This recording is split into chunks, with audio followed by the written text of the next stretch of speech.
Good morning, everybody. Welcome to the Daily Whatever Show. It is Friday. It is fucked up Friday. I'm Lawrence Winterman. I am Dana Dubois. That's my best friend. Oh, that's my best friend. Um, How Lawrence, are you? we have had, can we just acknowledge that we've had like a whirlwind of a week? Yeah, yeah. Like, we have been on so many lives, in so many conversations and stories. It's been a rush, it's been a thrill. It's, yeah, it's been a lot.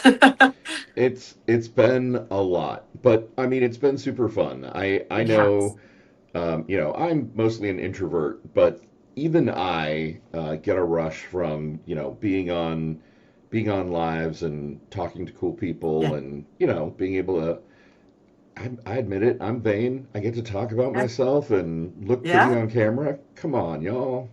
Yeah. That shit is like crack cocaine. Oh yeah. I haven't had a chance. I actually called you yesterday, but didn't get a hold of you to specifically just say, of all the shows I have been on with you or seen you on this week, your appearance with Lev Parnas was fabulous. You Oh, were thank you. you were so eloquent, and it just was such an informative, amazing show. I feel like I just he was a great host because he was just sort of like, Lawrence, I agree with everything you're saying. This is amazing. I think you Yeah. kind of I don't want to put words in Lev's mouth, but I think you kind of floored him a little. I think he was just like, yeah. So really um great work on connecting the dots for the story that you wrote this week that is certainly fucked up and warrants it warrants mention this week, and then really getting it out there. You talked about it on Blue Amp, talked about it with Lev Parnas. Um, am I missing anybody there? I know we were on with the Joy opinionated. Reid. I was on the Joy That Reid was this week. show. That was, oh my God, I thought that was last week. Joy Well, Reid, I guess it was last week. I guess it was last Friday. You're right. it still Everything counts. blurs together for me. Yeah, Joy Reid, we were on with Opinionated Ogre and Florida Girl Rants. We were on Blue Florida Amp, Woman rants. Florida Woman Rants. Oh, yes, where is my fine feminist when I need her? Um, it is all blurring. Plus, like fabulous shows this week. Fine Feminist Hour yesterday with Julie Roginski. Wow. I haven't had a chance to watch the whole thing Oh, yet, but the little bit of it that I've seen was absolutely incredible. So congratulations for to you and yeah. Julie for having an excellent show and excellent conversation. Yeah. Her work that with Lift Our Voices in removing NDAs and mandatory arbitration so that women who are going through workplace harassment um, are not throttled, are not what's the word I'm looking for, bound Yeah, by these NDAs that are not supposed to be there to keep them from speaking up about sexual harassment. Like they've gotten two laws passed. that's amazing. It was extraordinary. And I think, if I'm not wrong, the laws that Julie has gotten passed are the only two laws that really came out of the Me Too movement. Isn't As that? far as I know, they are the only two Yeah. laws. Yeah. And so it was just a fascinating one of many fascinating conversations this week. My story about being underbabied and motherless. I have been speaking about that on various lives as well as on my own last night, which was also a great conversation on I Write Out Loud. But boy, Lawrence, Well, there's a I reason have we're taking a summer vacation, right? I have a bit of news for you. My Again, fucked up Friday again. story today is the article that I just published on Blue Amp mere moments ago. So, Oh my gosh. Okay, I haven't read that yet. well, yeah, no one So, has. right? Okay, well that's going to be exciting. We have right before we bring our amazing guest on today, in case there's anyone in the live audience who missed our post, next week is our final week for a while of full week programming, and then we Yep. are taking a bit of a summer vacation, and we will be Fridays only from mid-June until after Labor Day. And we are doing this because we have so many things that we want to bring to life, and we simply need to make some space. But it is going to be hard because I love the show so much. And you're right, Lawrence. I love talking on a microphone and sharing my views and Yeah. hearing what other people are up to. But we will still be here for Fucked Up Friday every week through the whole summer. I am sure we are going to be doing spontaneous Oh, meetups like this on absolutely. Substack. I've already And got we, people pinging me with ideas of like, what if we did? I'm like, I cannot just refill my week with. I know, I know it is, it's going to be, I think it's going to be a needed mental health break, but more importantly, it is going to be a creative overflow once we have a little bit more mental space Hmm. to figure out what comes next for the Daily Whatever show and for us each to grow our own creative work here on Substack. I am excited for it. But just wanted to let everybody in the chat know that. Yep. So there are no surprises. We'll talk about it more next week. But for And now, should we bring Nick on? with that being said, let's bring in Hello. our good friend Nick Paro. Nick, how are you, sir? I am, well, I'm alive. I'm doing well. I am Better than the doing well. alternative. It's better than the alternative. You're right. I'm doing well. I got new glasses and a new prescription that actually works. Excellent. So my right eye doesn't feel like it's throbbing all the time. So I'm doing Oh, better. And it's good to good. see you, y'all. It is It's good to see you so good too. to see you. Um, when we were thinking about the fact that we were about to go on this summer holiday and have less programming, I was like, who do we want to bring in and say hi to? And I was like, well, Nick, clearly. So thank you for saying yes. Thank you for Thank thinking you of me. for of course. It is always wonderful to catch up with you. And I know, especially for a day like Fucked Up Friday, you are gonna bring it. We are gonna have to work if we want to win this week because we have you as our guest. Yeah. Today's going to be an interesting one. Today's going to be Yeah. one. It's been Hmm. a week, and Lawrence, you or Dana, you mentioned Lawrence's episode with Lev on Monday, Yeah. and that was a lot of fun. One, I it was agree. good to catch up with Lawrence before the episode, Yeah. Yeah. and two, it was fun to be able to produce it and be able to support two folks who are doing really hard work right now. And really important work. And I know there's issues going on and there's differences going on Yeah. of opinion right now in our community, and it's causing a lot of strife. And just like you guys, I'll be taking somewhat of a summer break too. Notes of the Week is going to be on hiatus for a little while. Oh, good. Walter's stepping back from lives as well for a little bit, so we're going to be Yeah. taking a break on Tuesday. So I'll announce that here. Since you guys announced yours, I'll also announce mine. Please do. I think we need to find a way to continue coming together without damaging each other. And it was really fun to be able to bring two folks together that I've gotten to know over the last months and like help produce something that was really important for others to be able to see. And we keep talking about like, who of these big names is going to be out here helping the little folks? Who's going to be doing it? Well, stop attacking the person who's actually doing it. Right. Yeah. Yeah.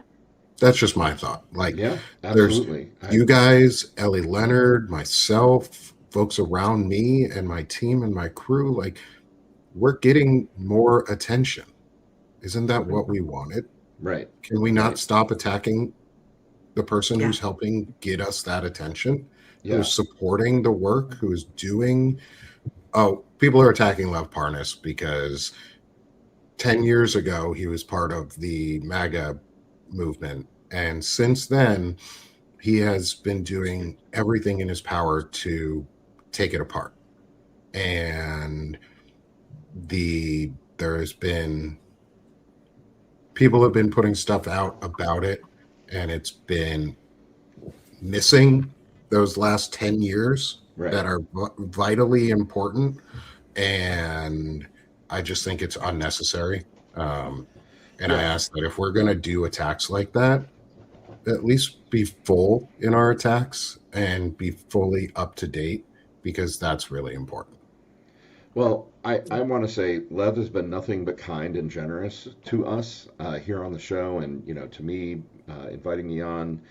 And you know, the thing that I look at, like Dana and I talk about this all the time, we believe that we're a generation that's focused on personal growth, and that um, we acknowledge that like all of us have trauma, all of us have like fucked up in the past, and the job here is to do the work and heal and apologize and make sure that you're not passing your bullshit on to the next generation. And of everybody out there, from like Michael Cohen to, whoever, Lev is the person that I've seen actually be contrite, right? Like actually recognize what he's done and apologize for it. I should have meant Joe Walsh has also done that. Yeah, there's a Um, few people. yeah. And, and Lev is, you know, Lev, I believe, is doing good work. And I see. So Don Marie Galateri is saying stuff in the chat. I, I am not up to speed on what happened with Lev and Elisa. I don't know. Like I don't know that piece. Not because I'm intentionally choosing not to know it, but simply because, as Dana mentioned, we are busy as fuck, and I don't have time to follow up with everything. Um, I so do know enough about that one to say something there sure. is right. Lev did not send that email, and he did acknowledge it. He has acknowledged it. It was an unnamed email too. It did not actually name Alyssa or anyone. Um, and I believe Lev and those around him in this because I've seen enough of what it is. And that's okay. We can have a difference of opinion. I just think that what happened was wrong. This doesn't have to be the focus in any way of the rest of our conversation. I just wanted to say it was really cool to get them together, to get Lawrence and Lev together, to get really good reporting out there. Yeah. And we need to support that. We need to continue to support the folks who are supporting us too. Like, we're getting our messages out there more. The platforms grow when we have a larger space. We're going to have folks we disagree with. Yeah, we have to agree to disagree, and we have to let people do this little thing. Now you know, so you can grow, which is also part of the Sick of the Shit merch, which for Notes of the Week with Walter and Nick. Nice. But you guys, like, he knows and he's growing. We know we're growing, and we've had a fucked up week. We have had a fucked up week. Nice segue, Nick. Well done. Last week, Lawrence, when we had Maritza on, rhymes with pizza. Maritza rhymes with pizza. We led with our fucked up Friday stories instead of talking about the other things in the news and promising to shift back to them, and we always wait till too long. I kind of want to do that format again, where I think we can come forward with these stories first, and then if there is more time at the end, maybe talk about everything else going on in the news, like the president not being visible for 7 days after. Yeah, like Yeah. 7 to 8 days. No Yeah. big whoop. No big whoop at all. And then as soon as you, me, and Ellie said that on air, I'd like to think it was because of us. He went live from the White House, and we were like, honestly, I was thinking that too. I was like, oh yeah, sure. The moment we get on and we're like, what if this is happening? He shows up like 10 minutes later. Fuck you, he Lawrence keeps a and Dana very and Ellie. he keeps a very close eye on what the three of us are doing. And Right. well, we've now mentioned Ellie Leonard a few times. I'm going to just let it slip that she is on Fucked Up Friday next week. Because when I said we have 2 weeks left of full programming before we go to Fucked Up Friday only, who do I want to have on the show? I was like, well, Nick and Ellie. So she will be on next Friday, and that will be a wonderful show as well, I'm certain. But we have some really good stories to talk about. I have a very feisty dog here. Kira has not made her appearance yet, but she's already had 3 treats. Do I give her another one because this week has been so fucked up? Or I mean, I'm always for giving the dog more treats. Yeah. You can't do it with an odd number. It has to be an even number. Yeah. The Daily Whatever Show is sponsored by Nature Nuts. Right. It's not, but it should be. Right. See, Not really. Not yet. this is why our president's the worst, because he's an odd number, and the odd number presidents are always awful. Ooh. Really? That Is does. that true? Yeah. In our lifetime, the odd In number our lifetime, it's presidents, been true. yeah, Okay. for the most part, I have been awful. Except for, I am well, yeah, they're all awful. yeah, I have a thing. I am more even number I favor even numbers as well, eights especially, and then fours. So I'm Twos with you. for I'm me. not crazy about sixes. Twos are okay. But if I had Twos to are the pick, it best. goes 8, 4, 2, 6 in order of preference. That's funny. I like 2 and 6 the best, because 6 is a workaround for odds, so that you can group things into 2 groups of 3 if needed. And because food tends to come out at restaurants in groups of 5, 3 or 5, it's always an odd number. And it's a fixation for me, at least, is I eat in groups of 2. Weird funny thing about me is I eat in groups of 2. So twos, like, odds are hard for me. So I have to find like even combinations in my food. And 6 is a convenient workaround for things in odd sets. What is This what does it say about me that I'm an odds? Like threes and nines are my yeah, numbers. Like it's threes and nines I and know sevens. why. I Yeah. know why you like threes and nines. Of all of the odd numbers, threes are by far the best. They're bulbous and nice. Isn't it weird that we have preferences about this that are pretty deeply ingrained? Oh, they're super deeply ingrained. I mean, Yeah. probably back to, first seeing them as infants and then learning how to write them as kids and which ones, you mastered first because you like them better. Yeah. But when Lawrence is writing, obviously possessed by Satan. Thanks, I Mom. know, but then in writing, like if writing a bulleted list, it has to be an odd number. You cannot have 4 on a bulleted list. It has to be 3 or 5, or it just parses Why? funny. I don't make the rules, Nick.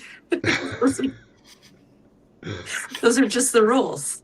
And I'm not making that rule up. That's an editorial best practice. Well, It is. I You know parse that it better. 3 at least, right? Like you don't do if you only have 2 things, you don't put it in a bulleted list. Like those could just be sentences. Threes are a mandatory minimum for a bulleted list.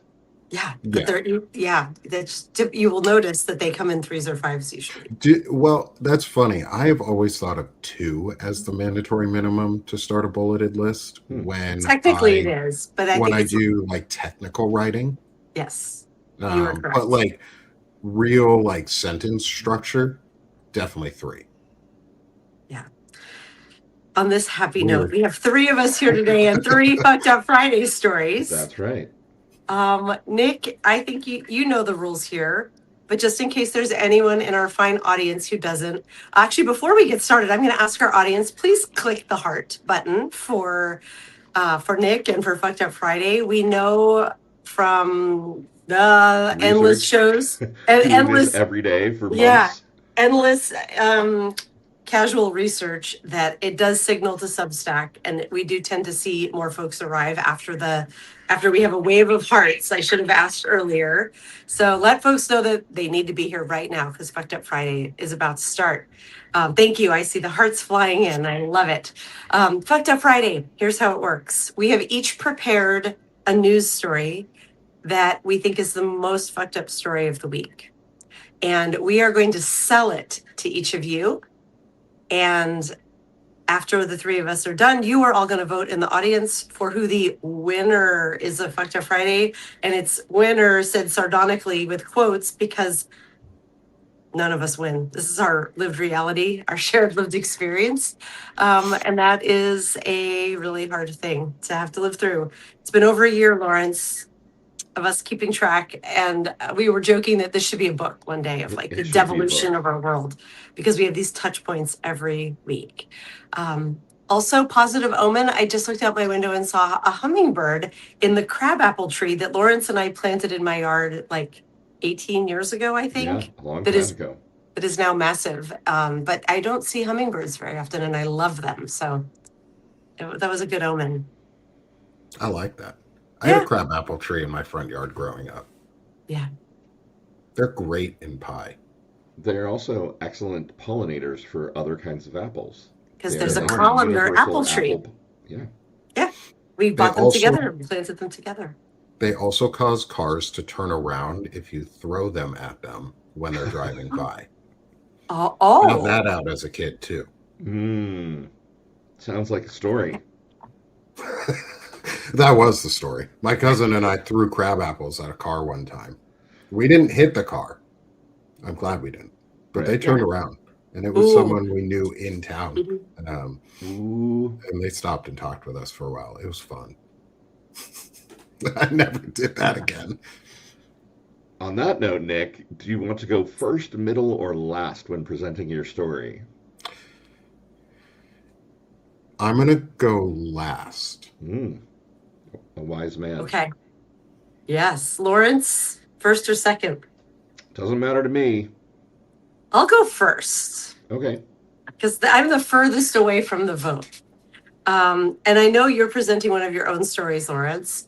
I'm presenting something that is related to my story for this week, which was America isn't underbabied, we are motherless. And that is essentially a retort to Dr. Oz and his claim that we are we are underbabied in this country. And the essay goes into the myriad of reasons why women are opting out of pregnancy, right? Or opting out of motherhood. And one of the reasons that I list is it is increasingly dangerous to be pregnant. Being pregnant is a huge vulnerability, even when you want to have babies. And that when Roe v. Wade got overturned, it didn't just impact women who wanted to have abortions, it impacts all reproductive health care and especially prenatal care, obstetric care. So with all of that lead in, I'm going to share this link in the chat. It comes from the hard-hitting publication of People magazine. Have you all noticed that People magazine is not obeying in advance? Yeah. They are killing it. And that's a weird thing to say, right? Right. Here's the headline. Arkansas woman was left hemorrhaging during miscarriage as doctor says our hands are tied due to abortion ban. This published June 2nd, so just a few days ago. It published at 11:11. That's my state. Yeah. So I don't know if you heard about Emily Waldorf. I will not bury the lead, and I will say Emily is still alive, so that you guys can prep yourself for this. Yes, but this story, it shouldn't be so riveting, but it's horrifying, riveting in a very horrifying way, because you're like, what's going to happen? What's going to happen? It's simply presenting the facts. She was 17 weeks pregnant. Her toddler found her curled up on the bathroom floor.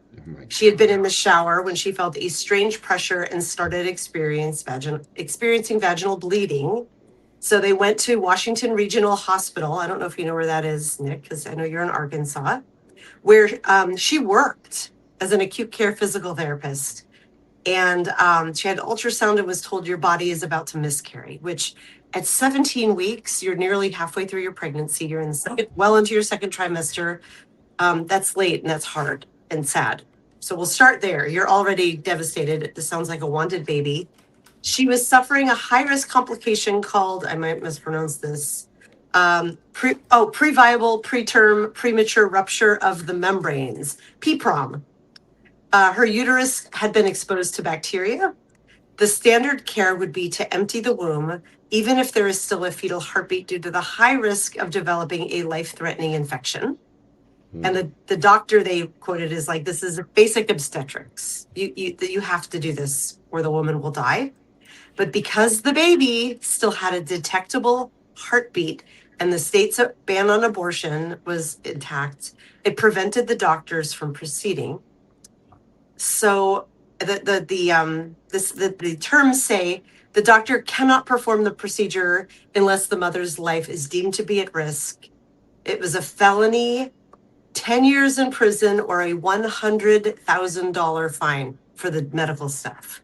So the doctors had to wait till she went into labor on her own, or she got septic.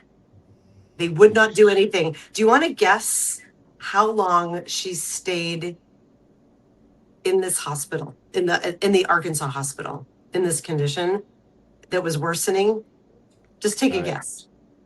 3 days. 5 days. Oh fuck. Jesus. On day 4, she passed a 3-inch blood clot and her water broke. She spent the morning watching amniotic fluid drain out of her with little to no chance the fetus would survive, but there was still a faint heartbeat and they couldn't do anything. The family was freaking out, saying, you don't sit around waiting for someone to be septic. Her father's a doctor. And the mother had a really nice quote of, I'm pro-life, but for the mother. She wanted her daughter to live. And she just said, are they going to let me die? I came here to have my life saved. And then they wouldn't transfer her to Kansas, as she asked. And the staff told her, vote for someone else next time. So I understand why the staff is pissed. I don't know who this woman voted for. But finally, after 5 days, they transferred her to the University of Kansas hospital system, where they were able to give her misoprostol. I don't know if I'm pronouncing that right, the abortion pill, to induce labor. Yeah. So that induced labor. They held their baby daughter after she delivered her. And then her placenta had trouble detaching and she had to go into emergency surgery. She lost 1 liter of blood and nearly died simply because they waited so fucking long to give this woman care. 6 days of miscarrying. Are we underbabied, Dr. Oz? Are we underbabied? This is why we're underbabied. Right. Fun fact. Yeah. Washington Regional Medical Center is the #1 hospital in Arkansas. Oh. And is rated one of the top hospitals for 14 sectors. Yeah. And Okay. I know exactly where this hospital is. It used to be one of the best clinics for women too. Yeah. That's like what it was known for, was being one of the best women's clinics. I'm angry at the staff there, of course, but I understand if you're facing prison or $100,000 in fines, of course you can't act. But the medical staff, like the doctors took oaths not to let shit like this happen. Septic should not be the bar to get care when there is no other viable outcome. The body trauma that this woman will carry for the rest of her life. Well, I hope, and also, like, if in fact they are truly, pro baby, pro having more babies, isn't there a pretty good chance that this experience has ruined her ability to have children going forward? I mean, I can't imagine your uterus going septic is going to be conducive to future successful birthing. The story doesn't mention that, I don't believe, but I completely thought the same thing of like, even if she were willing to put her body through that again, which fuck that. Like, can you seriously.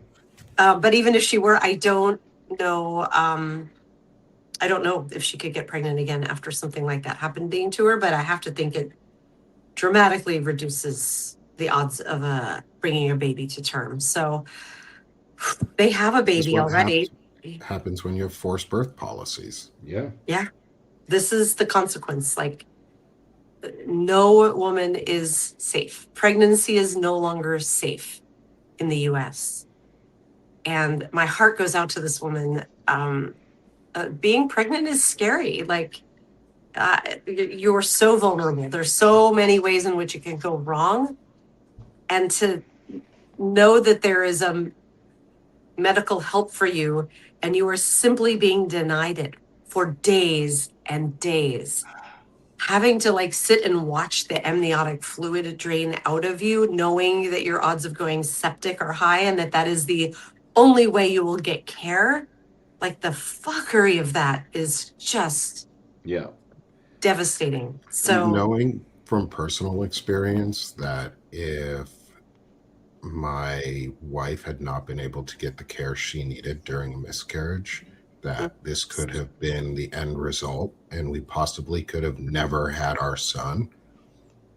Like, that can happen to any fucking family. Yeah. Anyone. That can happen to anyone. You probably don't, most people don't even know that it's probably happened to a family that they know or multiple families that they know. Yeah, it's 1 in 4 pregnancies end in miscarriage, usually And earlier than 17 weeks. And most of the time you don't even know, right? Yeah. Like, you won't even know that you've miscarried. But when Yeah, you they do, actually you think do. the number's higher because it often just seems like a late period. Because the And what are baby's we not gonna viable. do? It is What are we nature. going to do? Call that murder? Yeah. Yeah, that would have been the other risk, is that this woman could have been accused of murder. I don't think they could get away with that now, given that she spent 6 days nearly dying. But I mean, they kept yeah. a woman in Georgia Oh God, she comatose so that she Yeah. could give birth. Like, they're going to do anything at this point. I wouldn't doubt they would do anything. Yeah. So that is my fucked up. Yeah, that was especially this week when I have been deeply thinking about this concept of underbabied and how dangerous it is when someone from the Trump administration is just tossing that word out there, we're underbabied, because that wasn't an accident. That is not a word that exists. That is a term he coined, and it is socializing the idea that, oh, we're in big trouble because there aren't enough babies. We're going to need to do something about that. And so when, our abortion is already so compromised in so many states, or just absent in so many states. So next up, it's birth control. I mean, that seems pretty logical to me. I just want to say, as a gay man, you straight people really need to figure this. We rely on you to make more gay people, okay? Like, we can't do it without you. And some of you say that you don't like gay people, but you keep making them. You keep having queer kids, so please figure it out, would you? Yeah, I would like to keep making. We would like to be living in a place that's safe enough to bring our gay babies into the world. It was one here. I'm going to grab my story in case you missed it. I'm going to post my. Oh wait, we crashed the chat, you guys. That's another thing. Substack, fucking fix your lives so they don't chat, so they don't crash all the time. Also, integrate with third-party platforms. Oh my God! Integrate, please. Like Restream and StreamYard. Like, that would be so convenient, y'all. Oh my God. And make it so we can have more than 3 entities, so the Daily Whatever show can be on this live. And sick of this shit. And banner a backbone. Like you had it 2 weeks ago. Like it was forever until 2 weeks ago. Like it was when you released the feature. Yeah. This is a regression, Substack. Right. This is definitely a regression. And also, this is not a regression, but a feature request we've had from the beginning. Capture the chat when you repost the live. Oh my God. If YouTube can do it, so can you. Come on. Yeah. Yeah. This is our defining feature. And the defining feature of most other folks in our community is we invite conversation. We want to be able to see what's going on in the chat, to follow along with what we're saying out loud. We cannot read every comment out loud. Right. So Jessica B says, convenience? The commoners don't need it. Exactly. Yes, we're just the peasants. Oh, yes. We're not the actual customers. We're just the peasants. Please, Substack, may we have some more features? Even just a little, Substack, not even more. Oh my God, right. Don't take away the features we have. Hey, but at least they're going to be rolling out sponsorships. Did anybody click that link yesterday? Right. Did everybody click that link and then wonder what the fuck was going on? Why does it lead to nothing? Yeah. I missed something. I did not click the sponsorships thing. You missed nothing, Nick, because it literally points to nothing. It just sends you in a circle. It sends you in a circle and goes nowhere. We're going to keep doing my fake sponsorship of Nature Knobs. It keeps your dog happy so you can podcast in peace. All right. And with that, I am dropping the mic. Fuck this pronatalist, baby bullshit when women are fucking dying for getting pregnant. Thankfully, Emily is not dead, but she is undoubtedly traumatized as fuck and probably not able to have more kids. So That's my fucked up pitch of the week. Mic drop, Lawrence. I want to hear about your Blue Amp story that you just dropped. Yes. Like it's hot So right before we went live. my fucked up Friday story is so fucked up. I wrote an entire article about it, and I just put the link in the chat. Okay. So here's the thing, guys. Anthropic, the good AI company, on June 1st, so just this week, 4 days ago, filed with the SEC an S1, which is the secret assessment that you submit when you think your company is going to go public and you are going to have an IPO, an initial public offering. Well, in their S1, one of the facts that you know is that Anthropic has valued itself at, wait for it, $965 billion. So Hey. it is currently a private company. That means they are the first nearly $1 trillion private company ever, private company. And as they IPO, they expect that they are going to be worth $1 trillion. Here's the other thing. May 22nd, OpenAI confidentially filed its S1 with the SEC, and it estimates that it is also $1 trillion company. But wait, there's more. Also in May, all of this within the last 3 weeks, SpaceX has filed for its IPO, and SpaceX estimates that it is worth $1.8 trillion. If it IPO'd at that value, it would not only be the most valuable company in the world by nearly a factor of 2, it would also make Elon Musk the first trillionaire in the history of humanity. And my big question is, where the fuck is this money coming from? These are 3 private companies. They're not public yet. None of them are public yet. All of them collectively worth $4 trillion. $4 trillion is 1/8 of the U.S. economy. The U.S. economy is basically valued at about $30 trillion, our GDP. So you're telling me that these 3 companies that currently don't make any money, they all lose money, they are worth $4 trillion. They are adding an extra eighth to the U.S. economy. I don't think that's possible. Does the math stink for anyone else? Are you sure? When I dug into this, of course, the money is coming from, let's just walk through it here, Saudi Arabia's public investment fund, the same public investment fund that put $2 billion into Jared Kushner's investment firm. No. I mean, yes, but keep going. Abu Dhabi's MGX, the $100 billion state AI fund, the same MGX that made a $2 billion investment in the crypto exchange Binance, and creating USD1, the stablecoin that the Trump family uses for its World Liberty Financial. Qatar, the same Qatar that gave Trump a $400 million Flying Palace Boeing 747. These are not separate stories, you guys. These are all the same story. It is all connected. The predator class, the Epstein class, is investing in these 3 companies that currently all lose money, valuing them at $4 trillion, and they're IPOing, which means they're asking you to come in at the top of their valuation so that they can cash out. We are being told that this is an opportunity for people to get in on the AI boom. It isn't. It is a way for the AI bubble to pop and all of the original investors to get their money and fuck over everybody else who invests in it. I also, you may recall, wrote a story earlier last week about how the $650 billion, now some estimates are saying $700 billion being spent this year in AI data center build-outs is the only thing that is propping up the U.S. economy and keeping us out of a recession. Yeah. Also, in conjunction with this, There have been 174,000 layoffs this year in the tech sector alone. Most of those are being attributed to AI.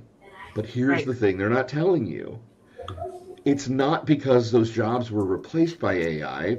It's because all of those companies are spending billions of dollars, the aforementioned billions of dollars, building enormous data centers that, P.S., fuck up your water table and pollute the air and dump enormous amounts of heat. And the reason people are being cut is to pay for the data center build out. Yeah. So I'm trying to wrap this all into, the more I dig, the Right. more I've got seriously a backlog of like 15 articles that I want to write about AI and the economy.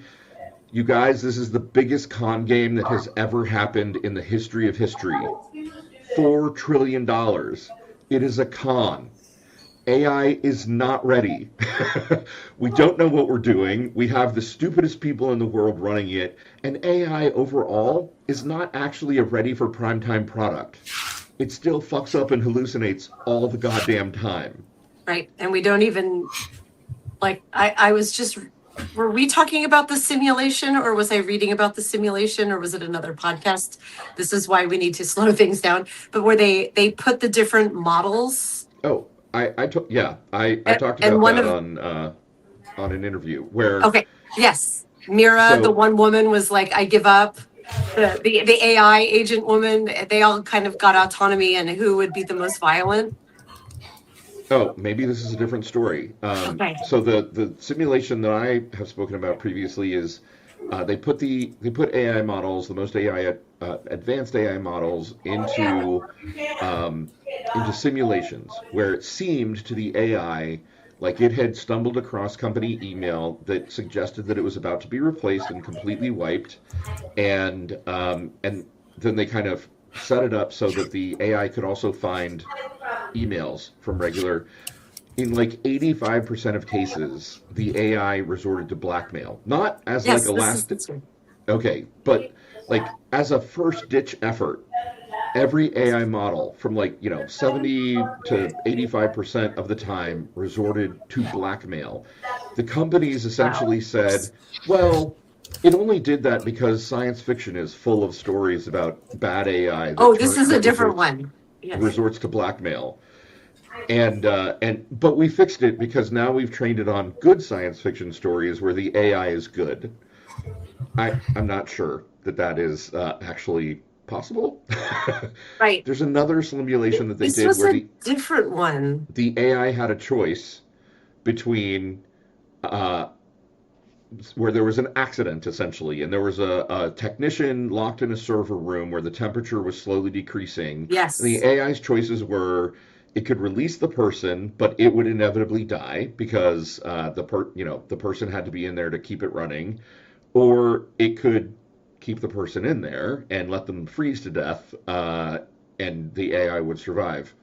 In almost every case, the AI chose to murder the person, Yeah. to let This them is a die. slightly different story, Lawrence. I remember those two, but I just searched and found this one, the AI experiment that ended with death. And it was, there were 65 arson cases, more than 50 deaths and thefts and assault. 7 of the 10 test subjects died. It was a real experiment, but the participants were AI agents. They, a team of former IBM researchers founded Emergence AI to try to fix this problem. So they created a test called Emergence World, and they put in uh, agents from Gemini, from Grok, from OpenAI, from Claude, and each controlled 2 characters in this world. And the one I read had more details than this story does. I'll put the link in the chat. That at first Claudes were peacemakers, and they sort of break it down, but in the end it got very violent. And then one of the agents named Mira ended up voting for her own death for participating in the cruelty. But they all ended up pretty much killing one another. Oh my God. Yeah. This is so bad that I'm like, I don't remember where I was listening in on this to learn about it. But here, I'll put the simulation or the link in here. Yeah. My point is that, like, wow, we don't really understand what No, these models are going to do. here's the And so, thing. yeah, not ready for For unleashing on every the other drones. thing that humanity has invented, we understand how it works, right? We invented it. Like, the most complex piece of machinery, we designed it. We know where the cogs and the gears and everything are. We can take it apart, we can put it back together. With AI models, with the most advanced AI models, I heard one expert refer to it as, imagine you had a circle the size of New York City, and it was completely pitch black inside that circle. You could not see inside of it. You had literally no idea what was going on. Okay. That is our understanding of how the most advanced AI models work. Do we understand theoretically how they work? Yes. Do we understand the neural mapping and the connections that are made and the weights? So there's these things called weights, which is like how much a certain trait or characteristic is weighted in the AI. In many cases, we don't understand how the AI itself actually comes to the conclusions that it comes to. Yeah. If we had to take it apart, we could not put it back together again. Right. So I'm just layering that on because I was laughing as you were going, Lawrence, and I was like, one story, Lawrence, one story. But you're right. We are dot connectors. That's why we do this, where we're like, this is one story. It At is the all very one top of it story. all, these I are like threads in a story. does this sound like $4 trillion worth of the US economy? Not to me. All right, with that, Nick, I'll stop. You've got 10 minutes. Sorry. No, it's actually good because your story rolls into my Oh, good. story, which Okay. is, again, mine has two stories to it, also, but it is really one story. Is building on what Lawrence is talking about AI, is AI CEOs are now urging Congress to require DNA screening for bioweapons risks Oh my God. because there have been rapid advancements in AI development, obviously, which includes development in gene therapies and DNA sequencing and things like that. Well, synthetic gene synthesis is becoming a tool Yep. very readily available, and they need screening for legal requirements demanding providers verify customer legitimacy so that the AI itself isn't the one requesting the the stuff to make bioweapons. Like, they're afraid people are going to start making bioweapons out of this because you can literally download an agent unlocked that can do almost anything for you. Yeah. Wow. Like, you can, the fact that people can do that is scary as shit. And Yeah. finally, some of the AI leads are like, it's probably a bad idea if we let AI go unregulated and somebody makes a bio weapon out of this. It's This leads probably a bad idea. I love your probably a bad understatement. idea. Understatement of the day. Not the greatest which, look. which leads into the next one, which builds on, again, what Lawrence, you were talking about, is that Anthropic is urging AI, Anthropic specifically, none of the others. Anthropic is urging AI labs to pause frontier development, which is don't develop further than when it starts recursively building itself, when it actually becomes autonomous, Yep. because we don't have the safeguards in place to slow it down once it does that. We don't have any safeguards in place to safely let AI grow once it can autonomously do that itself, once it's actually artificial. Because right There. now it's just aggregated intelligence. Yeah. Once it becomes more artificial, like shit. And it's good There. that Anthropic is recognizing it because, we've all seen Terminator. We've all watched Yeah. 2001 A Space Odyssey. Well, We know Yeah. the guy in in Aliens. Like, we know what happens with cybernetics and AI systems. They go bad. It to your never ends point, well for humanity. Anthropic's latest model is called Anthropic Mythos. It's Claude Mythos, and Anthropic didn't release it because it was so powerful that they realized it could find and exploit 0-day hacks in literally every piece of banking and governmental software out there. So what they did is they didn't release it to market, and they called all the big banks in the world, and they called, the governments that they liked, and Amazon and Microsoft and whatever, and said, here, you guys use it and find the hacks in all of your stuff and fix it before we release it to the public. There are already examples of AI agentic models working together and creating their own language that is unparsable by humans, so that as they are sending instructions to each other, we literally don't know what they're saying to each other. Yes. What could possibly go wrong? Give me $4 trillion. Let me invest in these, please. Right. Mm-hmm. Yeah. And yeah. Yeah. It just to lead one fucked up thing to another is bioweapons and self-learning AI, which is actually where AI becomes artificial intelligence and not Yep. just aggregated knowledge and intelligence. That's where we move from these large language models of our knowledge to its own knowledge. And that's dangerous as shit. Yeah. Especially when we don't have people in charge who want to regulate any of it, because they want AI to be here no matter what the cost is. They don't care about the upfront cost as long as it leads to them being off this planet at some point and into the stars and cyborgs or whatever aggregated intelligence they want to do, like the Dungeon Crawler Carl thing with the primals, and become a single intelligence entity in a Dyson sphere. Like, good for you guys, but that's some weird eugenicist shit. Right. Yeah. It is not the dream of all humanity to transcend our physical form and upload to the computer. No. Yeah, I think that is terrifying. And here's the thing about AI.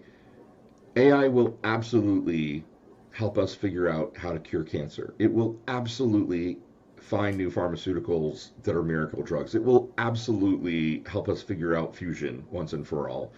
It will also absolutely put enormous, enormous computing power into the hands of people who should not have it.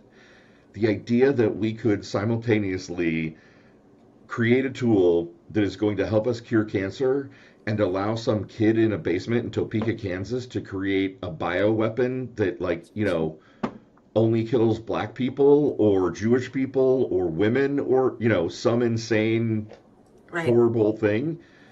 Like, if there were any other product that had this much potential risk, along with the potential promise, we wouldn't have done it. The only other thing is nukes, right? Like, it's the only comparison. And look down how that's worked out for the world.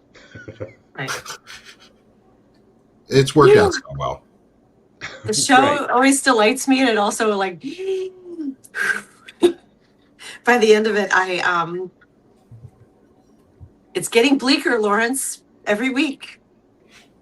We knew that would happen, but I'm like, my God, we still have a lot of time left with this fucking administration. Right, because it turns out he's not actually dead. Alive.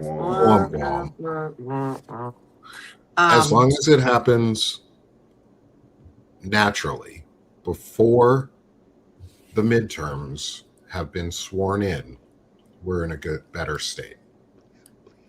Because I would rather continue this fight moving forward with not this guy, and have JD Peter Thiel puppet Vance as an easier, because he's more predictable, but he needs to get into office before swear-in on January 20th, 27, whatever. 20th.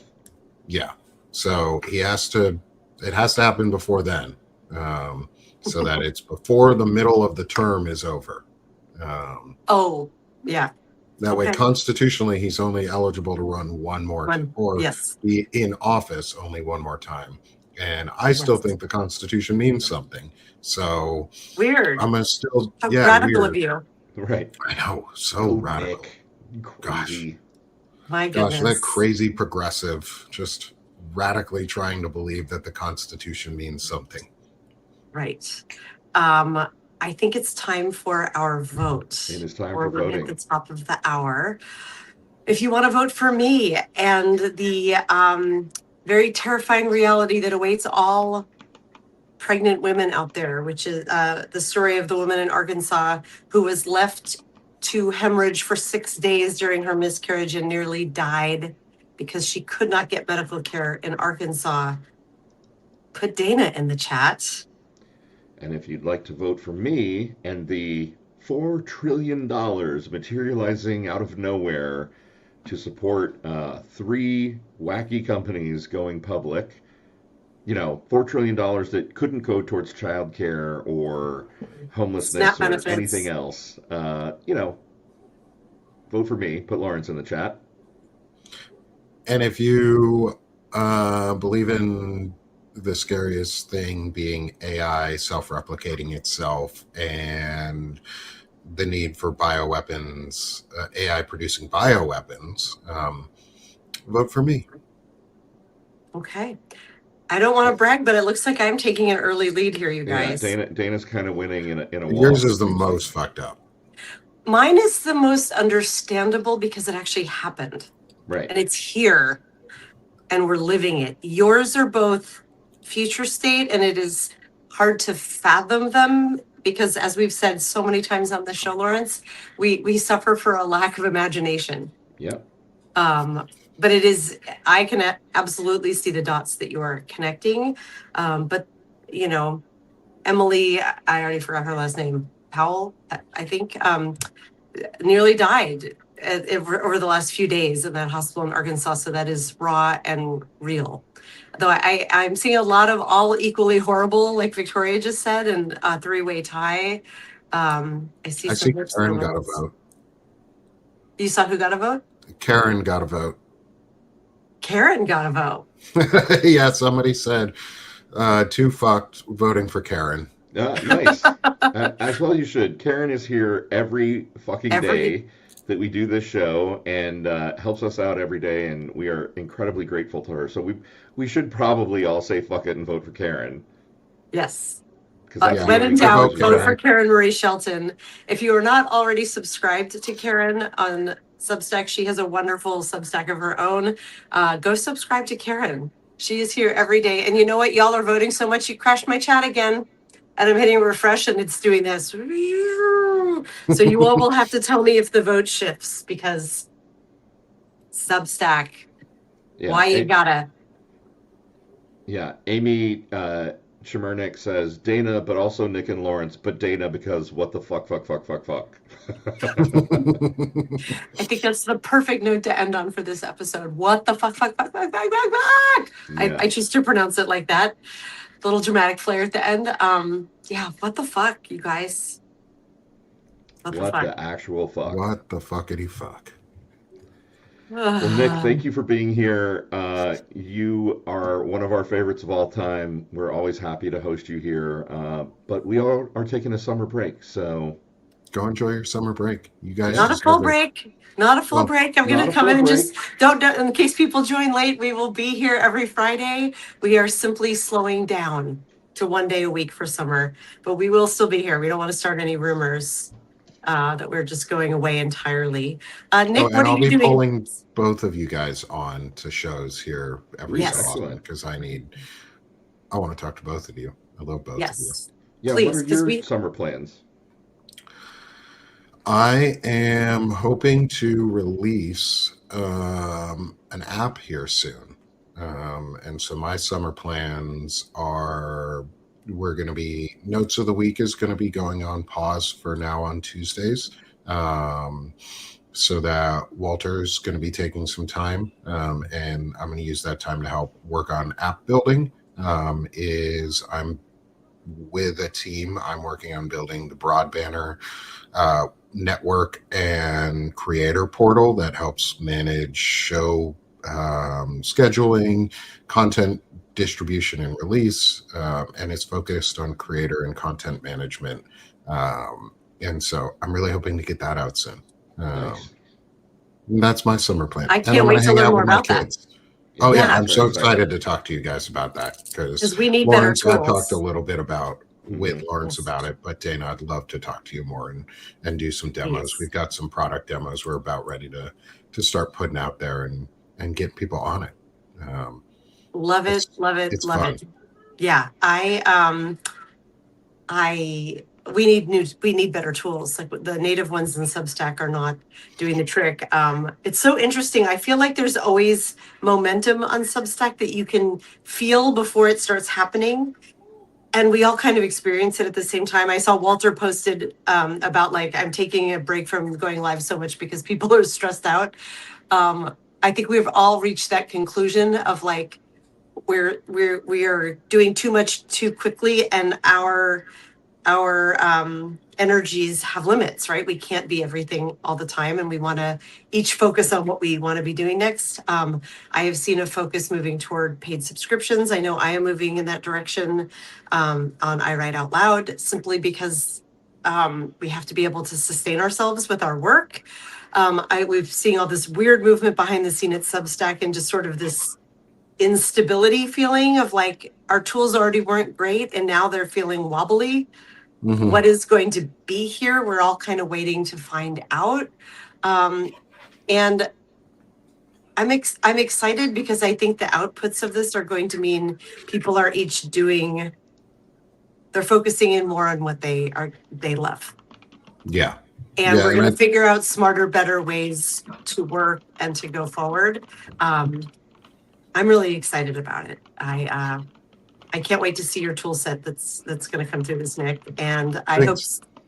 I hope Substack keeps its act together, because I already witnessed the downfall of Medium and kind of losing a platform and an audience. I mean, I'm still on Medium, but it's a shell of what it used to be, right? So I don't like the idea of having to rebuild elsewhere. Breaks my heart. I hope Substack remains viable and good. Yeah, the hope for me on something like this for a tool is that it's not platform it is platform agnostic. So it would Yeah. be it's not meant to limit you to use this tool and you don't get anything out on other platforms that you still rely on.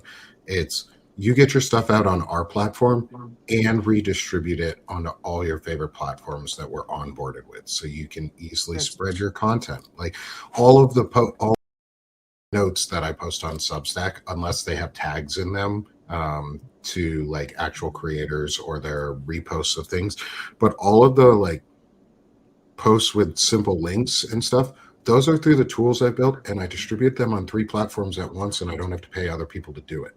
I need that tool so bad, Nick. Right. Yeah. That is one Yeah, of my big that's summer vacation goals, is to ramp up my presence on YouTube and likely Instagram and Reels, even though Meta, but they're the platforms we have to get the word out. So and I've ramped up for Blue Sky and Threads to be able to and do integration there for note posting. And so fabulous. awesome. Dana, Lawrence, we'll talk on this, because I think Have you your guys people would really contact enjoy it. my people. Yeah, my people will contact your people. One of my So- people's in the audience, so she could contact you and your people, and we could have a people contact moment. Okay, I don't have people. I'm making a joke. I Right. You mean, have people. You got Karen's people. Karen and Yanni are people. Jason Odell is our music curator, but yeah, we are still doing most of our work here independently, and it is a lot. But final note: please go subscribe to Nick if you are not already. Yes. Please subscribe to Lawrence and to me as individuals. In addition to the Daily Whatever Show, we are going to be very active this summer. We are going to be actively supporting one another this summer as well, but and so we'll likely restack a bunch to the Daily Whatever Show. But do not miss out on what Lawrence is writing. Do not miss out on what I'm writing and podcasting. We would love to have you on each of our channels because we love you. Mean it. Go do the thing, Nick. I'm on a phone. There you go.